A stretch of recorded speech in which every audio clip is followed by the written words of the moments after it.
All the characters in the story are over 18 years old. Alina is a mother. Jerry is a dad. Melanie is a daughter. Simon is a son. It was an ordinary autumn morning. Melanie, a charming 18-year-old girl, was lying in the center of the bed, between the people she loved most. Jerry, her father, and Alina, her mother. The girl was a pretty diligent student. She seemed capable of any task, and if she couldn't solve it head-on, she did it in some other cunning way. Actually, her family was rich enough, and there was enough room in the apartment for everyone to sleep separately, but they had always been very friendly, and they saw nothing wrong with sleeping together. Moreover, Melania has always been, as they say, Daddy's daughter. Simon, Melania's older brother, was the exact opposite of his sister. Despite the fact that they were weather girls, the difference in their characters was incredible. He was always a straight, simple guy, and if he couldn't get in the gate using the key, he just went to Ram. Simon also slept with everyone until recently, but lately his mother began to suspect that something was wrong between him and his sister, and moved him to the mattress next to the bed for a while. For Dad, the reason was that Simon tosses and does not let Alina sleep. So Melanie woke up first, stretched in her light pajamas, and got ready to go to the bathroom. She definitely needed to freshen up. Running quickly to the bathroom, she washed her face and was about to start brushing her teeth when the door opened behind her and her brother entered the bathroom. "Simon, darling, I would love to make love to you too, but Mom or Dad can come in to check on us at any moment. Children, go have breakfast already. How long can you stay in the bathroom?" Mom called them from the kitchen. Then they continued brushing their teeth like a couple of ordinary teenagers, jostling merrily, teasing each other and laughing. It was Saturday, so there weren't many classes at school. And after lunch, Mom had to go straight to school and take the children to the cottage in the bathhouse. They had been planning this trip for a week. Melanie's plan was to lose the keys to the house. Then she would have to use a spare set, in which the key was only from the bathhouse. What if she scolds us? He was worried. He, like any teenager his age, did not like it when his mother was angry with him. Look, if everything works out, she won't be up to swearing. Mel laughed, making her brother blush. Mel sat out the first two classes more or less calmly. The third lesson was mathematics. Miss Maplejoy was talking monotonously about some boring functions. Mel purposely sat at the farthest desk by herself. She decided to act. "First of all, I checked that the phone is in silent mode and no one will hear the click of the camera." She looked around, making sure that Miss Maplejoy and her classmates weren't looking in her direction and wouldn't notice her little prank. "Where?" was the short answer. "In the ladies' room in a couple of minutes," Melanie replied. "Miss Maplejoy, I'm not feeling well. Can I go to the bathroom?" Melanie's voice was trembling with excitement. "Yes, my dear, of course. Your face is really flushed. Be careful. Do you want me to send someone to escort you?" "Thank you very much. I think I can handle it on my own." Melanie left the office and rushed headlong to the toilet. After making sure that there was no one else there, she entered the nearest booth. My heart was pounding like crazy. The door swung open. "Is there anyone there?" My brother's voice rang out. "Yes, I'm here," Mel whispered.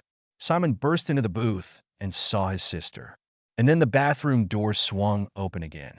"Melania, honey, are you here?" The teacher's voice was heard. It was too late to deny it, and it was dangerous. The teacher could have gone looking for her right through the booths. "Yes, Miss Maplejoy." She barely answered, trying to speak evenly. "Are you all right? Can you go to the doctor, and she will give you some medicine?" There was genuine concern in the old woman's voice. She wanted to shout that she was fine, and then she noticed something that horrified her. She looked at the door and saw that Simon had not closed the latch.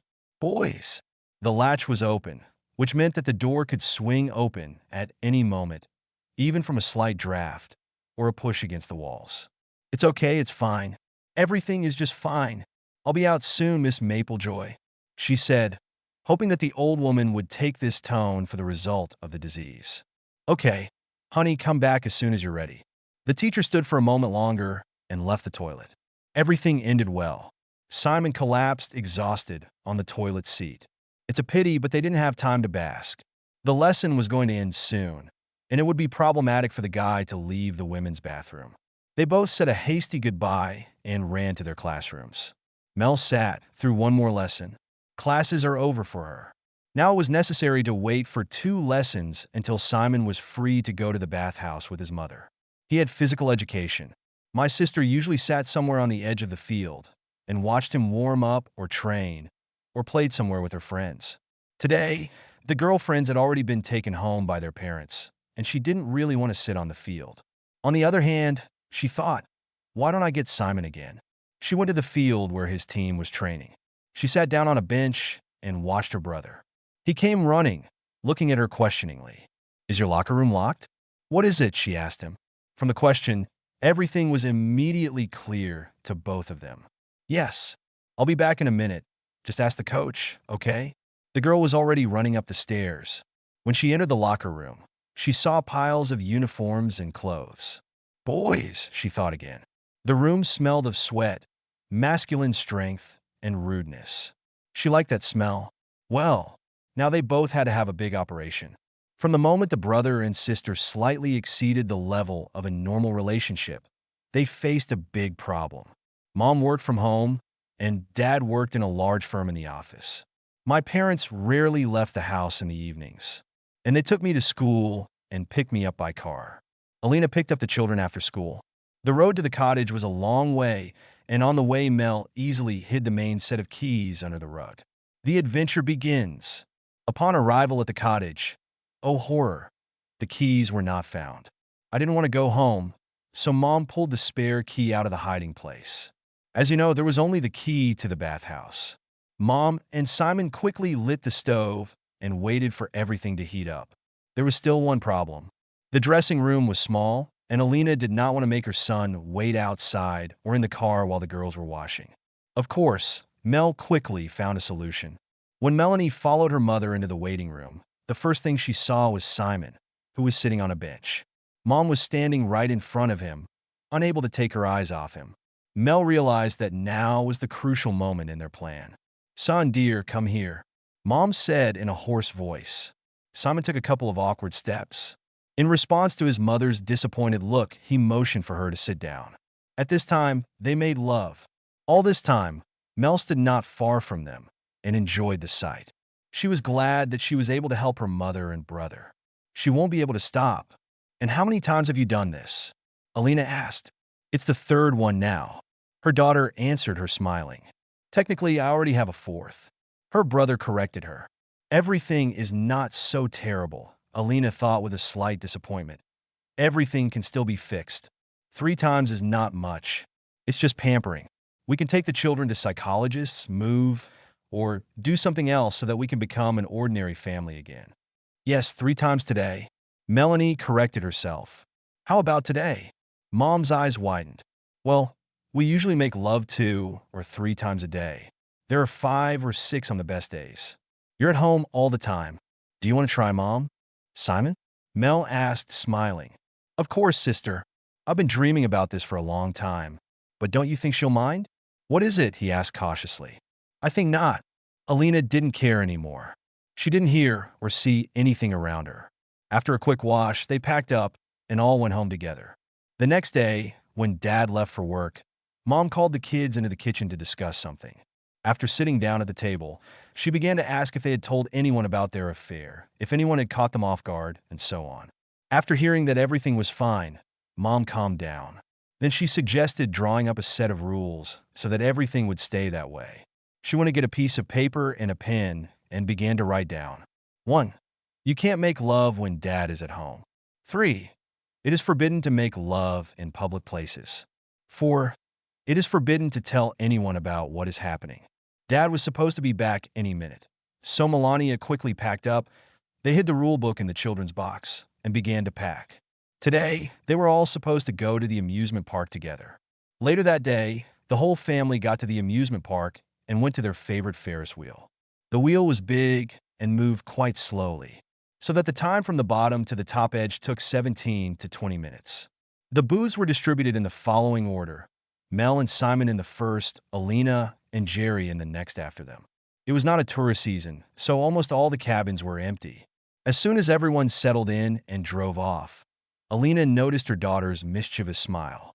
She immediately realized that they were going to break Rule 3, which they wrote today. As the cabin rose, fewer and fewer children were visible. The booths were closed and heated, so nothing could interfere with them. Their cabin began to sway noticeably. Aline, we shouldn't have left this couple together. They're freaking out in the booth again and rocking it. Jerry noticed which way his wife was looking. Come on, Jerry, I think they're fine. It's even great, Alina said with a slight note of envy. They turned towards the toilet stalls and ran into the mother and child's room, which had never been empty. Mel quickly closed the latch behind her and checked that the door wouldn't open. She was still remembering that story with Miss Maplejoy with a little horror. Bon appetit, Mommy, she said with a kind smile. That's it, now we can go home, Mom said. They set off on their way back. It was already dark outside, and there weren't many lanterns, so it was pitch dark in the car. About 20 to 30 minutes after they left, Jerry turned back for a second. Honey, he turned to his wife, look how sweetly they sleep. They're just angels. Alina looked back. She had more time to consider what was really going on there. Melanie seemed to be curled up asleep, and Simon was sleeping with his head back on the chair. And that would be all right, but they weren't sleeping. In the evening, when everyone went to bed, Mel began to implement the next stage of her plan. She felt like a hero who was going step by step to victory, to the realization of his plan.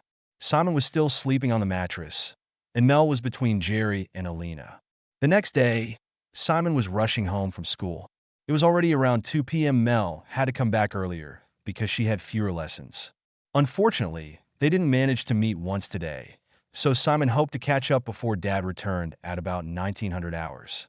Simon ran home and saw his mother and sister in the kitchen. Melania was painting some kind of coloring book, and Mom was cooking dinner at the stove. He looked at Melanie and asked, Mel, can I come with my mom? Yes, my sister waved. I'm still busy. I'm just out of the shower, honey. Try not to get me dirty again, please. Yes, Mom, Simon promised. I thought you'd wait until I was done cooking. Just 10 minutes. No, Mom. Poor guy, Mom said with mock sympathy. When dinner was ready, Simon got out of the shower, and Melanie gathered everyone in the hall again. She talked about her plan with her father and what she had done yesterday. Alina smiled. Honey, I think it would be fair. Mommy, ask Daddy to play a new game today. Then I'll show up, and we'll do the rest as it goes. Baby, but if he takes off the blindfold, he can see that it's you. Mom was worried.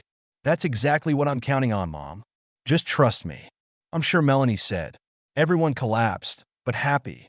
The time was approaching 7. The evening passed as if nothing had happened. Melanie and Simon said they wanted to go visit friends. Jerry was glad, because he had long had plans to make love to his wife. Let's try something new, Alina told him. I'm ready, Jerry said. After a couple of minutes, Alina blindfolded him with a thick cloth, making sure twice that nothing could be seen through it. Honey, everything is ready, she said. Melanie and her mother quietly entered the room where Jerry was waiting. Melanie's breath caught in her throat. Apparently, the sensations changed in the bandage. Melanie was elated. Everything turned out as she had planned. Well, darling, your wish has come true, Alina said in a hoarse voice. Did you like it? My God, yes. It's wrong. It's probably terrible, but I really liked it. Am I a terrible father? Jerry answered her.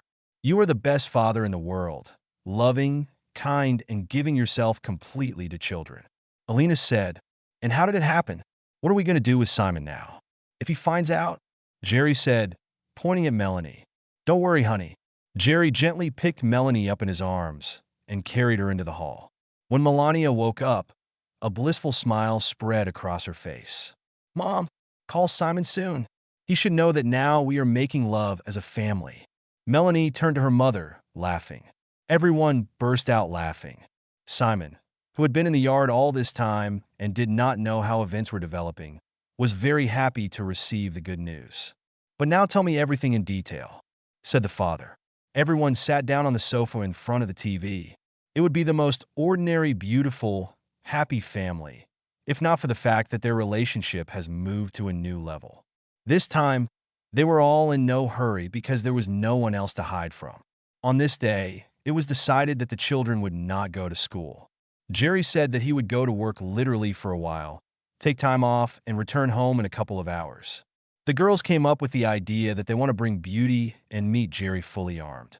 Considering that Simon stayed with them, he also fell under the distribution. "Daddy, hurry up and run to the bedroom," Mel shouted happily. "Did you start the fun without me?" my father said with a touch of resentment. And they continued to do their favorite thing.